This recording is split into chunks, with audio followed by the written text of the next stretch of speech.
Hello, it's Scott Manley here with part 8 of Xenonauts. The Indochina Base is still terribly named, but that's okay, it's a code name to confuse the aliens. Caribbean, still badly named, but it now has a free hangar space. Back in North Africa, we're trying to build a Foxtrot interceptor to expand our air cover. And time to skip time forwards and watch the shadow slide across the earth.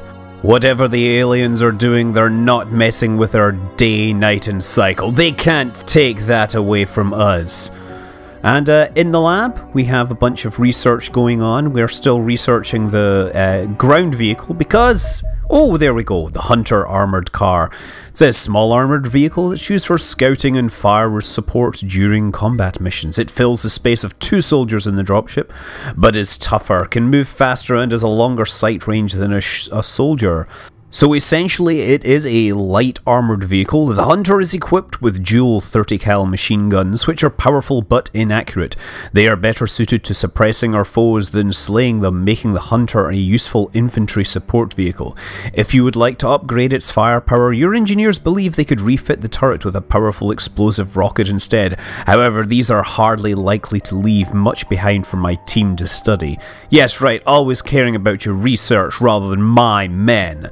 The Hunter is available for construction in our workshop. Remind the louts to follow my blueprints to the letter. They would be working in the laboratories if they actually knew anything about the design process.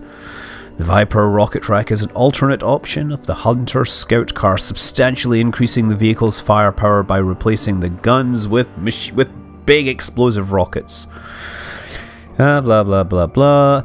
It is unlikely we would be able to recover anything of value from the corpses of any enemies killed by these rockets. Nevertheless, there are many occasions where the loss of a few artifacts would be preferable to the loss of one or more of our soldiers, which would be like always. If you wish to equip a Hunter with the Viper, the upgraded turrets have already been made available in the garage. Sweet!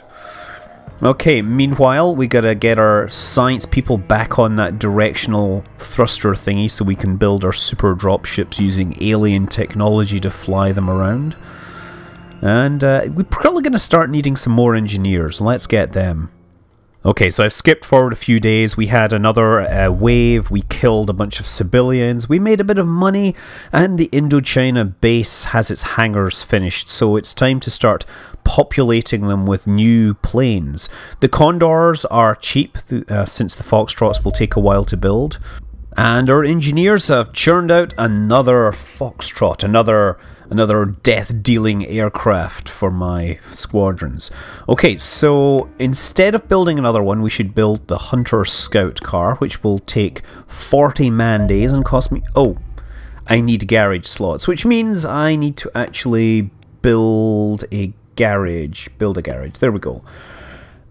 And there we go, 50,000. Okay, that's our stuff going on there.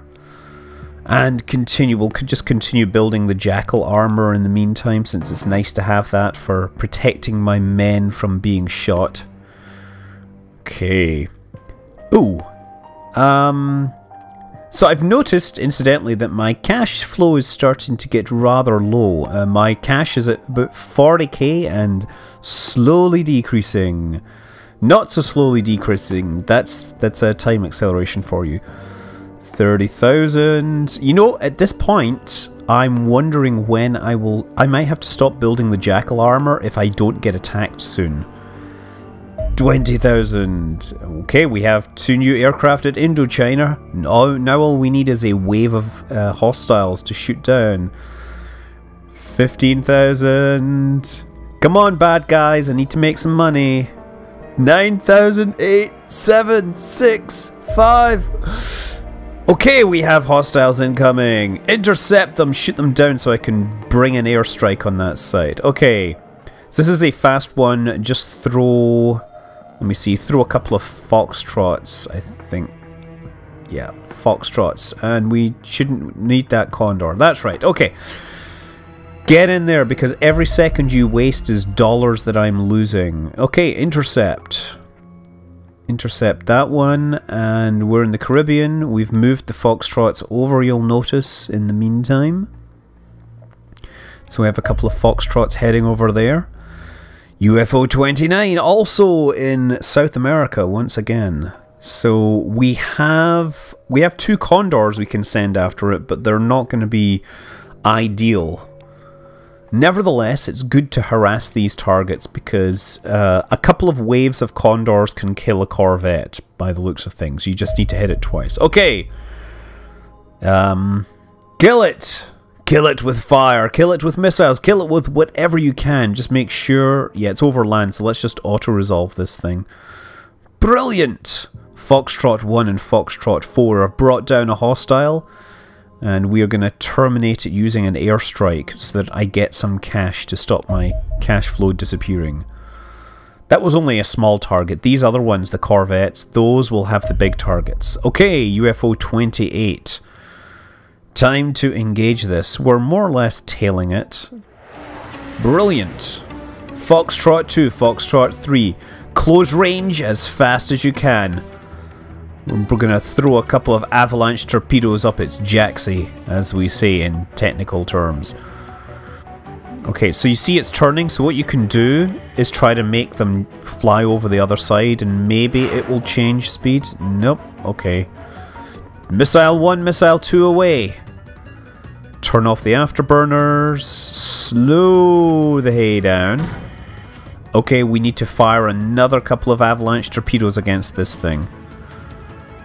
Get all the guns on it, so to speak. Oh, there it is. There's one away. I hope that one hits. And... Come on! Are you gonna lock? Launch! Oh, brilliant. Okay, we have taken down a Corvette.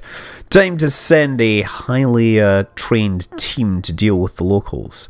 Meanwhile, the 2 Condors in Squadron 3 will do something. We'll try to take down the other guy. Okay. So, Charlie 1 is going to take 21 hours to get there, which means I can see based upon the day-night cycle that we will get there and it will be daytime, which is a good sign. We will fly through the night and assault them first thing in the morning. And God, North America's getting all the hostiles. What the heck? This is another medium target. And unfortunately, Foxtrot 1 and 4 are refueling at this time. I really should come up with names for these guys. Darn, that alien got away, escaped into space or something. Okay, well, we unfortunately... Yeah, Foxtrot 2 and 3 are still waiting, but we could send 1 and 4 after it. Maybe they will... This is right on the edge of their operational range. Actually, maybe we should intercept it. No, wait a second, hold on. Go to last known location. It's disappeared from the map. Oh well. Yeah, let's you guys go and intercept this one instead. Select new target. Select that target. Off we go. On oil rig strafed in the South Atlantic. I didn't know they had oil rigs down there. It does seem to be kind of deep in the ocean. Intercept. Fox 2 and 3 are hot and ready to fly. Come on! Yes, brilliant. Okay. Tail until it's over land, and yeah, we're going to engage it on the west coast of South America. Foxtrot 2 and 3, prepare to engage target. All weapons free. Afterburners lit, approach full speed and put him down ASAP. We can't afford this hostile to be flying around much longer. The locals are getting twitchy and El Presidente has personally called me to say that I may not get my coffee supply if I can't demonstrate an ability to deal with the Xeno threat. Trust me guys, you do not want to know me when I haven't had my coffee. Okay, all missiles away, all birds in flight. Corvette 1 locked on. Foxtrot 2, Foxtrot 3. Brake, brake, brake, head for base. You do not want to let his guns get near you. And yes, all his guns are now going into the ground. That's brilliant. 2 targets from the new base. That is... You guys have done an excellent job, if I do say so. Okay. And Foxtrot 2 and 3 are not still looking for a hostile that may be down here somewhere. We'll just keep flying around and maybe we'll acquire them. Select new target. Just keep zipping around just out of radar range. Okay. Oh, directional thrusters! Extraterrestrial craft are fascinating for many reasons, not least their extraordinary maneuvering ability. Their fighters dance through the air like graceful ballerinas, and even their ponderous capital ships can hover in place and turn far more quickly than their size should allow. It seems the recovered directional thruster array explains how this is possible. The device consists of a central brain and a series of rotatable thrusters mounted on the outside of the ship's hull. These thrusters were clearly originally designed for maneuvering in a vacuum, but during atmospheric flight take on the combined role of wings, stables, and elevators. Wow, that is fascinating.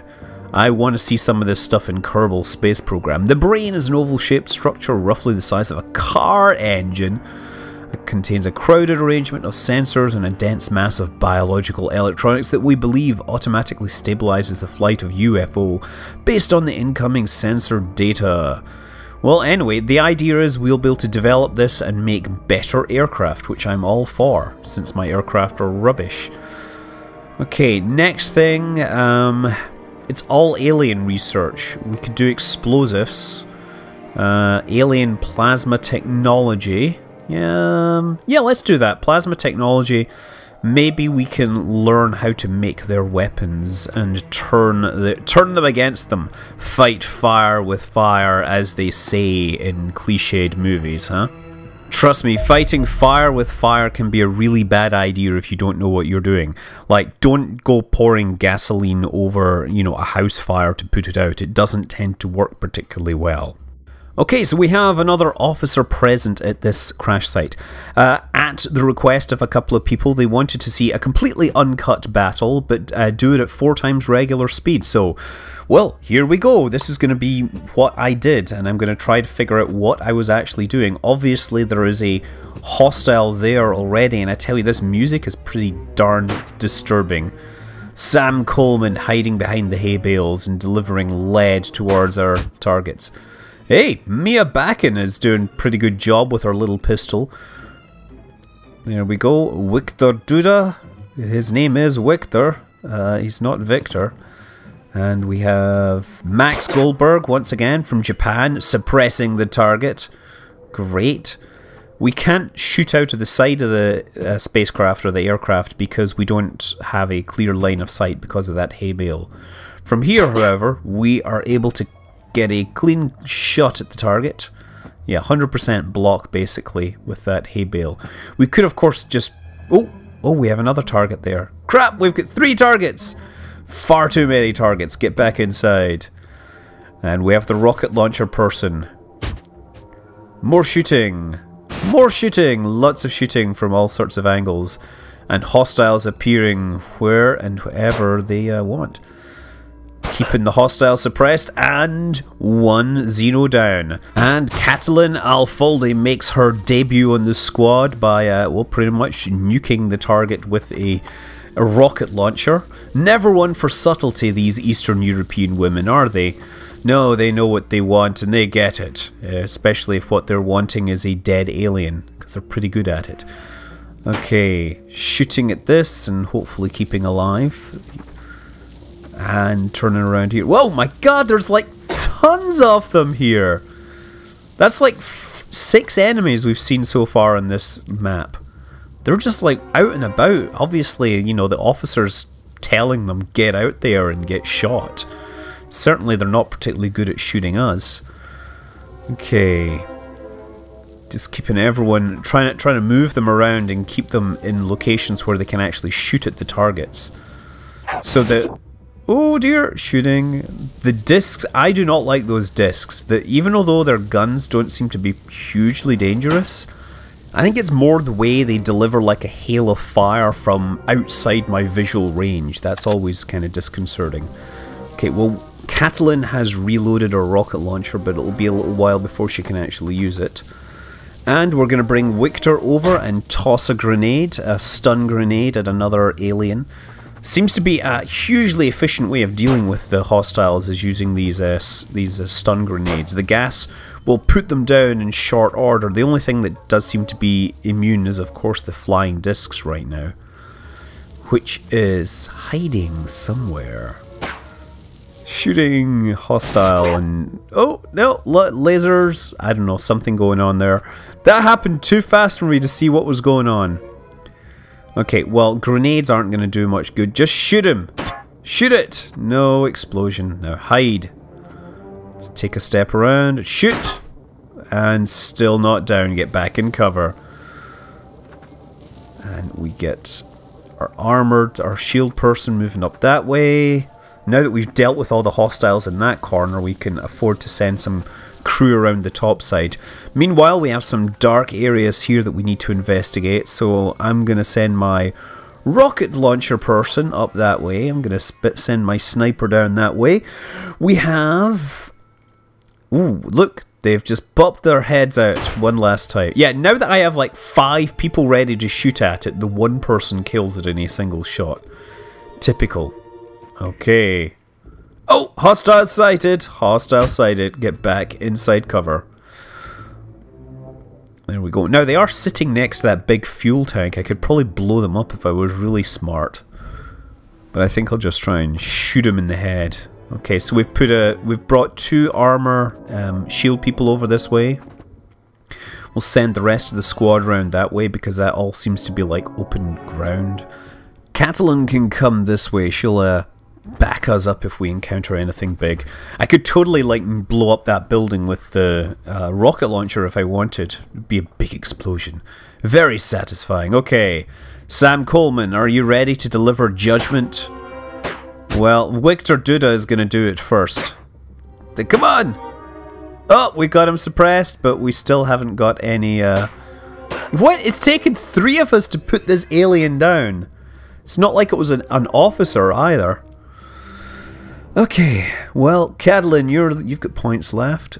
Okay, so we've got a big field with no cover, and then there's the alien spaceship, but it doesn't look like there's any aliens standing out in the field.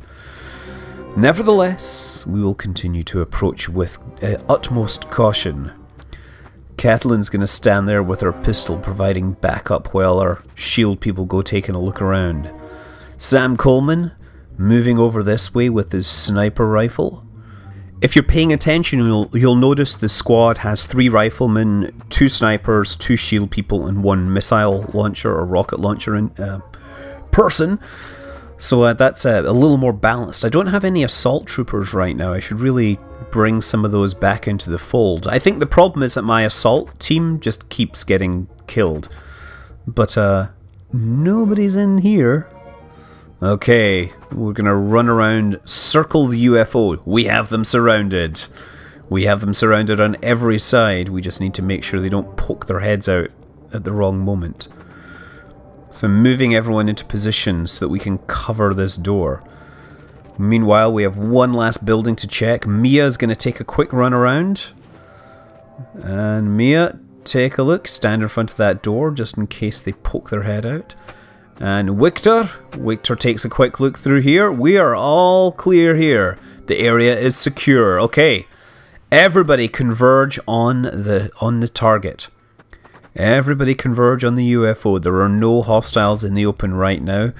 All that's left is the crew that remains inside, including hopefully an officer who is still alive. And nobody's upstairs there. Yeah, we really are secure here. Looks like there's one dead civilian in front of the UFO. I wonder if they have been opening their doors, because it'd be really nice if they do that. I'm going to send Max Goldberg up into the top floor of this thing because he's a sniper and he can actually hit from quite a long distance away with reasonable accuracy.